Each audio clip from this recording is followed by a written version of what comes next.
Happy holidays, Henderson International. I'm Lauren Buden, and this is Wolverine News.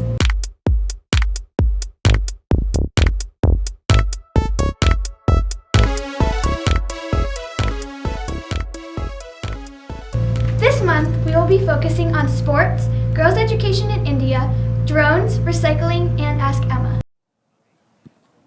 Hi, I'm Gianna Rucha, and here to talk about soccer. On the 14th of November, the 5th and 6th soccer red team and white team had a game at 2:30 against each other. The winner was Coach Beswick's red team. The final score was 2-0. Overall, it was a great game, and it was really fun to watch. Thanks, Gianna. And I'm Campbell Wicken here to talk about the 7-8 soccer team. They had a game on the same day at 3:30, and they played the team Slam. Slam won the match 5-0. Also, on the 15th, the 5th grade white team had a game, and they also won 4-0. That's all the games we had so far. We'll take a look at some of those photos from the games. The teams have more soccer games to come. So get out there and support our soccer teams.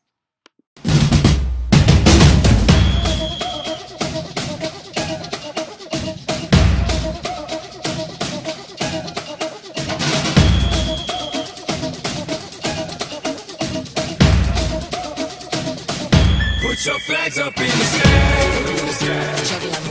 and wave side to side. Show the world where you're from, show 'em where you're from.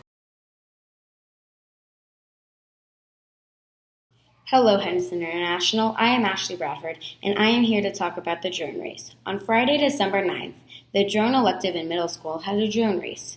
The drone race is the final culmination of the class and to celebrate CSE week.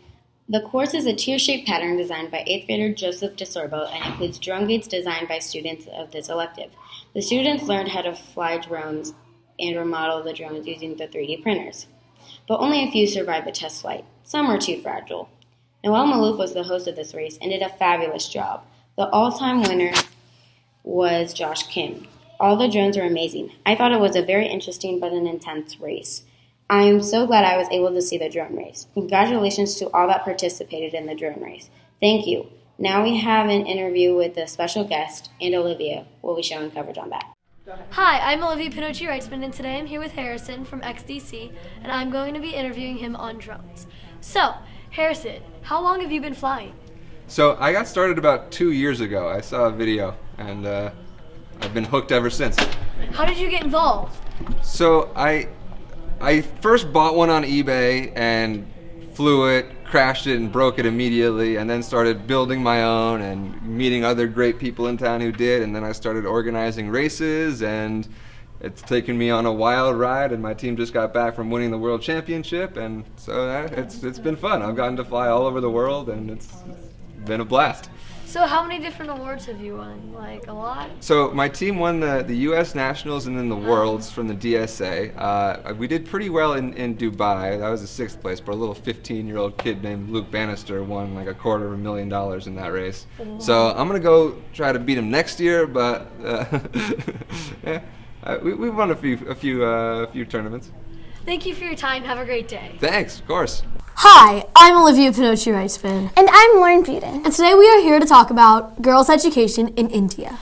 Girls in India often drop out of school at a young age. 66 million girls around the world are not in school. They are forced to marry and do not finish school. There are also many religious and cultural pressures that suppress their opportunity for education.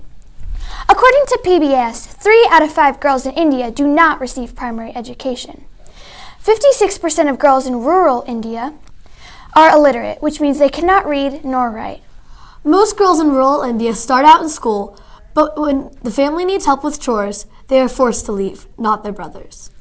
Girls' education is a major issue in many different countries, including India, and that needs to change.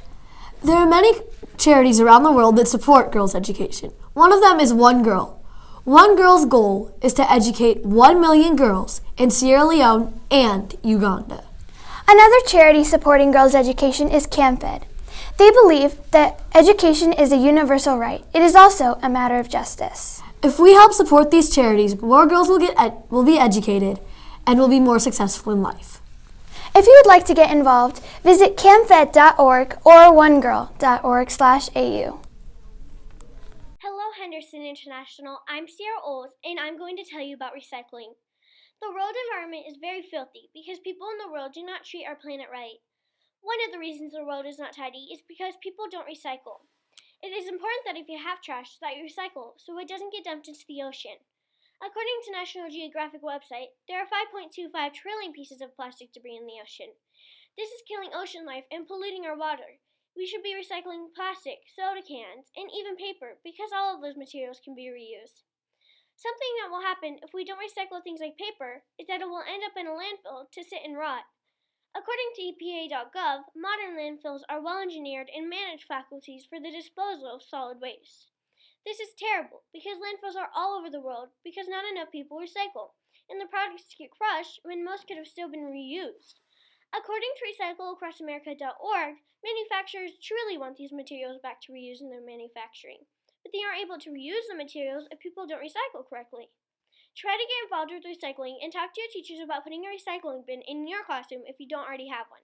Also, talk to your parents about recycling more. Make sure you start recycling to make a better environment. Thank you and see you next time. Bye. Recently, the Chicago Cubs have won their first World Series since 1908. That is 108 years. This year, they were playing the Cleveland Indians, and sadly, they lost the first game. The Cubs had John Lester on the mound, but he didn't have a good game. Then, the next game, they had Jake Arrieta on the mound. He had a great game, which led them to a win. Then they had Kyle Hendricks pitching, and the Cubs ended up losing. The next game, the Cubs had John Lackey on the mound. The Cubs lost again. Now the Cubs are down 3-1 in the World Series. If the Indians win another game, they'll win the World Series. Then it happened. The Cubs won the next game with John Lester. Now they're down 3-2. The next game, the Cubs had Jake Arrieta again. He had a great game. Chris Bryant got a home run, but this was Addison Russell's game. He hit a grand slam and 2 RBIs. Now the series is tied 3-3. The Cubs had Kyle Hendricks on the mound the 7th game. He pitched the first 5 innings, but was taken out after walking someone. If Kyle Hendricks pitched one more out, he would have gotten the win. The Cubs put in John Lester. They also changed their catcher from Wilson Contreras to David Ross, a big mistake. The Cubs were up 6-1, but then Lester allowed 5 runs, which tied the game up. Then David Ross, with his last appearance in the MLB, hit a 2-run home run. The Cubs were now up 8-6. Then the Indians were batting, and they scored one more run with a well-hit double. Now it's 8-7. There are 2 outs. An Indians batter grounded it out to Chris Bryant, who threw him out at first, smiling. Anthony Rizzo with the game-winning catch. It was a big night for the Cubs. Ben Zobrist got MVP because of how well he played. Now the Chicago Cubs are the 2016 World Series champions. Greetings. Season's greetings, that is. Welcome back to Ask Emma. This is our special holiday edition, and all of the following questions are related to the holidays. And without further ado, here's the first question. How to deal with annoying visiting family during the holidays? I personally have a lot of experience with this. I would just avoid controversial topics and hope they get you good gifts for the holidays. At the end of the day, you only see them once or twice a year. Just try a little bit to cherish your time with them. Do you have any Thanksgiving horror stories? Unfortunately, I do. One year, my dad decided to buy one of those pre-made Thanksgiving dinner things. Instead of a whole turkey, we only ordered a turkey breast. This thing looked like an extremely oversized chicken nugget. We opened it up, and it was only cooked halfway through. That was the most dry and tasteless turkey I have ever had. To this day, the turkey nugget still haunts me. What is a holiday?